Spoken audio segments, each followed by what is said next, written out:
ከዛ ውጪ ቅድም እንዳነሳው የዘፈን እንዲህ ባህላዊ ሲሆን አገራዊ ሲሆን ጥሩ ነው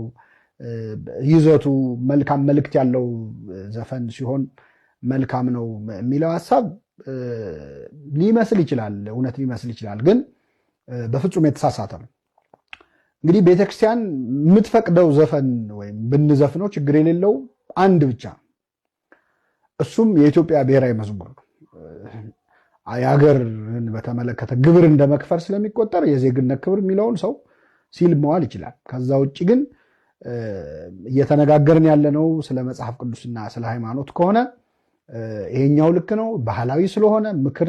ባህላዊ ከተባለ የትኛው አካባቢ ባህል ነው ጽድቅ የሚሆነው ዘፈን ነው ዓለማዊ ነገር ነው እና ባህል ካልክ አሜሪካ ለተወለደ ሰው እኮ ራፕ እና ሂፕ ሆፕ እኮ ባህሉ ነው ስለዚህ እሱ መፍቀድ መቻል አለብን ማለት ነው ያደኩበት ነው የልጅነት ትዝታዬ ነው ሊል ይችላል እንዳንተ ጋራው ሸንተረሩ የሚል ዘፈን ሳይዘፍን አድጎ ግን ባህላዊ ነገር ለሱ ባህላዊ ነው እና እንደዚህ አይነት ከዛ ውጪ ይዘቱ እየታየ ዘፈን ይሄ ጥሩ መልእክት ያለው ሲሆን ችግር የለውም ከተባለ ቤተክርስቲያን እያንዳንዱ ዘፈን ሲወጣ ሲዲውን እየሰማች ኢቫሉዌት እያደረገች ይሄን ዘፈኑ እንዳትስፈኑ ልትል ነው ማለት ስለዚህ በአጠቃላይ እንኳን በቤተክርስቲያን ትምህርት እንኳን ዘፈን ቀርቶ ስጋዊ ዘፈን ቀርቶ መጽሐፍ ቅዱስ እንደሚያስተምረንም ቤተክርስቲያን እንደምታስተምረንም ሞቅ ያለ መዝሙር ራሱ በጣም ስጋ በጣም ያስደስት መዝሙር ከመንፈሳዊነት ወደ ስጋዊነት ሲያይል ቤተክርስቲያን ታስቆመዋለች ማህሌት እንኳን ሲደምቅ በጸናጽል ነው የሚያስቆሙት አባቶቻችን ለምን ነፍስ እንጂ ስጋ